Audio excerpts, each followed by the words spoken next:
This is Larry Connors USA. Larry Connors USA. Welcome back. Yesterday, of course, we pointed out Arkansas Governor Asa Hutchinson, Republican, Monday had vetoed a bill that was passed overwhelmingly by his legislature.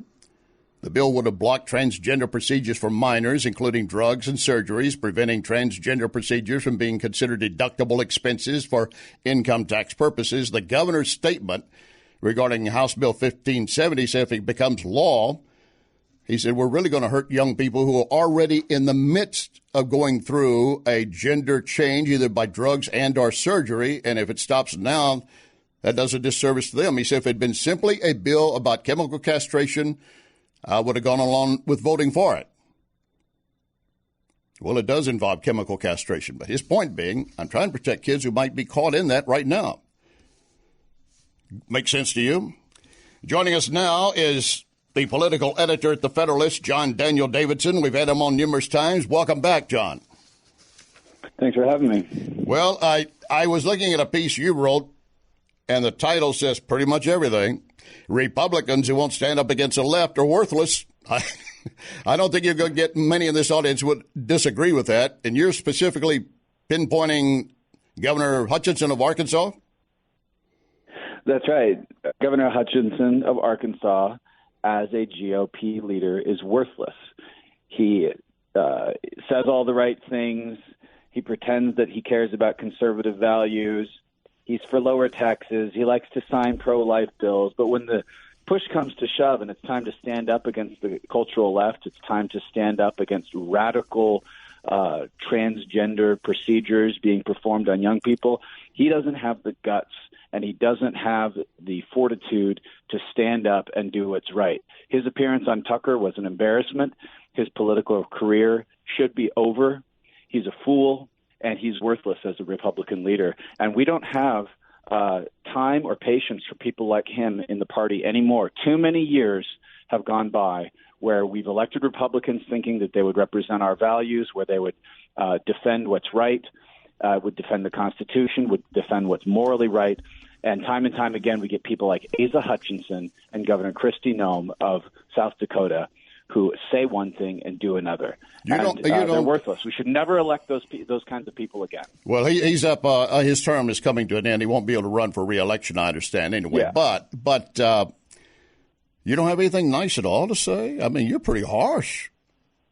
You feel bad about that? Well, Larry, think about what we're talking about. Yeah. Think about what we're talking about is serious stuff. Right. We're talking about chemical castration of children, and Asa Hutchinson has the gall to go on national television and talk about it as though it's health care, though it's sound medicine. Yeah, the point he was making, and this does raise a dilemma in the sense that if a child is already in Arkansas undergoing some of this procedure, if it had to stop by cause of this law right now, what does that do to the child? Where's the child then? If they weren't already mentally and physically mixed up in their head and their body, they certainly are then. Does that buy you any grace? Do you get any grace to him for that? No, I don't. But first of all, that's not the argument that he made on Tucker Carlson. No, you're right. He accepted the premise of the left that this is legitimate health care. Right. That this is legitimate medicine. This is not health care. This is experimental. These are experimental procedures. We know very little about the long-term consequences, but one thing we do know is that it results in sterility. It is a chemical castration. What data we do have indicates that it has horrible outcomes for the young people that go through this, many of whom regret it, many of whom are worse off. So to your point, if there are young people in Arkansas who are undergoing such treatment right now, they should immediately stop. Continuing on, that won't do anything but harm them. And the other thing I'll say, Larry, is that we have to stop buying into the left's frame of things. We have to stop buying into the idea that these experimental, transgender treatments and puberty blockers are somehow sound medicine any more than abortion is medicine. Abortion isn't medicine. No, I agree. It's murder. I agree. So let's just call it what it is. But we've got Rachel Levine now. Biden put in as Assistant Secretary of the Biden Department of Health and Human Services. Was born Richard Levine, is a transgender and sees transgender drugs and surgeries as, quote, a health equity issue. Asa Hutchinson almost parroting those same remarks that it's a health issue. Yeah, exactly. He uses the language of the left.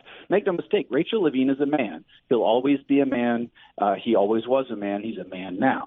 So we have to reject this idea that reality is just sort of fungible and that we can just impose our will and a man can be a woman and a woman can be a man and an unborn child isn't alive. We have to reject all that. And to the point I made in my piece is that we have to reject every Republican candidate and office holder who doesn't accept that. It's over. We have got to stand up and fight back, and we have to demand that our leaders stand up and fight back for us. You don't get any argument from me. And in fact, you're talking about if you're born a man, you're always going to be a man regardless of what you do. It reminds me of a story I relayed to the audience once before that Abraham Lincoln was once asked if a dog's tail was a leg, how many legs would the dog have? And Abraham Lincoln said 4. They said, well, what if the tail is a leg? He said, calling it a leg doesn't make it a leg, which is kind of where we are with all this. That's right. That's right. And I think that the last couple of years have just really clarified for a lot of people the difference between being a go-along to get-along Republican of the kind that we had for decades and the kind like Donald Trump who decides to stand up against the cultural left and not accept the premise that they put out there, not accept the frame that they put out there, not just for this issue, but on so many other issues like critical race theory and talking about equity versus equality. We have to stand up for what's right, and if we don't, then we're going to find ourselves in a very dangerous place. Because, it's a very slippery, very slippery slope. It's a slippery slope. You're listening, John Daniel Davidson, political editor of the Federalist. You did point out in your article, and again, folks, you can go to the Federalist and see John's article in its entirety. You pointed out something that Asa tried to do the other day, and that was to wrap him in conservatives like William Buckley and even Ronald Reagan. It's ridiculous, these sort of incantations of limited government and the invocation of Ronald Reagan and William F. Buckley like they're ghosts or they're saints who can magically save him from his idiocy. We need to stop invoking zombie Reaganism. I guarantee you, if Reagan was alive right now, he wouldn't support chemical castration of children. Neither would William Buckley. Give me a break. Well, the point he was making that it's more federal interference, and as Republicans, we don't want that kind of interference, which Reagan and Buckley were against. But he was basically echoing the same cry we hear from those who are for abortion, that it's a woman's body, she can make her own decision, get the government out of her womb.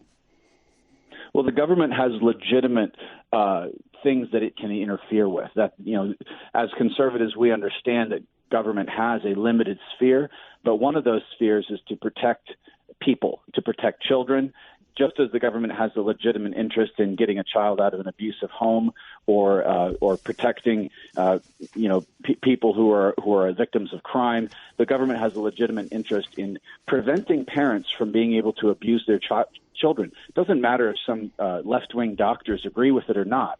We also have, medical malpractice laws. Doctors aren't allowed to, chop off people's limbs just because somebody wants to have their arm chopped off. You can lose your medical license for that. So there is a legitimate role for government in these things, and we need to be clear and articulate why it is, as conservatives, that we need to put limits around certain procedures, especially as transgenderism kind of gains steam.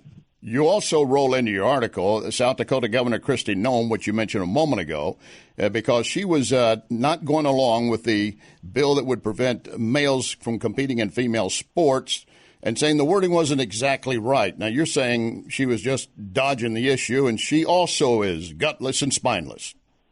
That's not your words. Those are my words. I'm sorry. I think the real story there in South Dakota is that some corporate interests and business interests, some people who would like the NCAA to bring tournaments to South Dakota got to the governor because she was praising this bill before it came to her desk and saying how she wanted to sign it. If she had a problem with the bill when it was being drafted, when it was being passed, as governor, she had every opportunity to weigh in on the bill, on the specific provisions, on the language, on all the details. And yet she didn't do that. She waited till they passed it. It was on her desk. And then suddenly she changed her tune. Yep. And, why did she do that? I think she did that because she didn't want to have a fight with the NCAA. She didn't want to have a fight with big business. That's not what she said. She said she has concerns over the style and form of the bill. Yeah, that's right. That's right. Well, so let me get in the last minute and a half here back to your basic premise that we don't need them, and in fact, you point out Don't assume Republicans are conservative. Make them prove it. That's right. And there's plenty of opportunities to prove it now on a whole host of issues. You know, Donald Trump came along. He was the most pro-life president we've ever had. Okay. And it wasn't hard for him to show that he meant what he said. You know, myself and a lot of other people on the right were skeptical of him when he came into office. He was an unknown, a political novice, wasn't sure how he was going to govern. I had real concerns that he wouldn't govern as a conservative.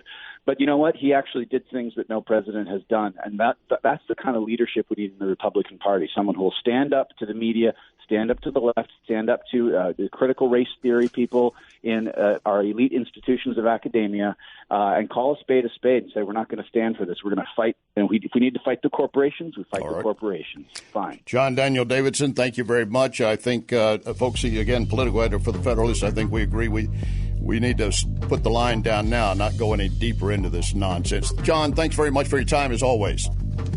Thanks, Larry. You bet. We come back. I want to add a couple other remarks about the whole culture pushing us to a specific point and what's at stake.